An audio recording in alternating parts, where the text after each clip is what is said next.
by the royal family as one of the royal palaces. The Queen doesn't particularly like this one. She refers to it as the office. Windsor Castle, about 25 miles to the west of here, is the primary royal residence. But if the Queen had her way, she would live in Balmoral, which can be found in Scotland. And this is where the ceremony of the changing of the guard happens. And we'll have another ceremony tomorrow at 11 o'clock. If you're interested in seeing that. Unfortunately, but if you look, you can see the statue that remembers Queen Victoria in the centre there. Over to the left-hand side we have the Wellington Barracks. This is where the soldiers stay when they're preparing for the changing of the guard ceremony. Some of our soldiers are more important than others. We do have seniority. Grenadiers are the most important. Then we have the Coldstream, the Scots, the Irish and the Welsh. Apologies if we have any Welsh people on board, but someone has to be last. Now if you are watching the ceremony of the changing of the guard, you can always tell what guards are on duty by the battens. 1 baton is Grenadiers, 2 batons is Coldstream, 3 batons Scots, 4 batons Irish, 5 batons Welsh.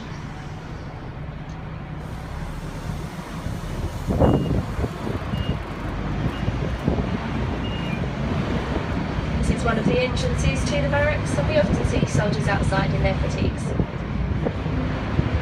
Well, coming up over on the right hand side, we're about to drive past St James Park tube station, and just above the tube station is the TfL, or the Transport for London office. This is the office that looks after the congestion charge. Every vehicle that comes into London has to pay a charge of £10. The idea behind this initiative was that people would stop bringing private vehicles into the city centre, and so we would get less traffic jams and less congestion. Hasn't really worked, people just pay the £10 and come in anyway.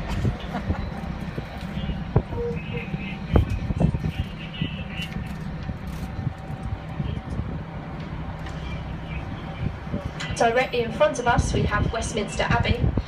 Westminster Abbey dates back to 1065. It was built by Edward the Confessor, an early English king, and it was penance. He refused to go to Rome to visit St Peter's Shrine, and the Pope said that if he didn't go, he would be excommunicated or banned from the church. Edward asked the Pope what he could do to appease him. He said, well, if you build me an abbey, I'll let you off. So that's why we have this wonderful abbey in front of us. It was renovated in 1265 by King Henry III. And since 1066, this is where all of our royal coronations happen. And most recently, Prince William and Kate got married here. Many of our early monarchs are buried inside. And also lots of prominent figures from British history. Charles Dickens is inside there. He didn't want to be, he wanted to be buried in a local church, but Queen Victoria vetoed that, so he's now inside our abbey, as is Ben Jonson, the famous playwright. His family didn't have enough money to bury him properly, so he's buried standing up, so it didn't cost them quite as much. And just past Westminster Abbey we have the Houses of Parliament. There are 2 houses, the House of Commons, which is the elected MPs, and the House of Lords, which are the people that are not elected. The clock tower that you see in the distance there is often referred to as Big Ben. This is incorrect. Until 2012 it was called simply the Clock Tower. We changed the name to the Elizabeth Tower in 2012 to celebrate the Diamond Jubilee of our current monarch, Queen Elizabeth II. That's 60 years on the throne for her.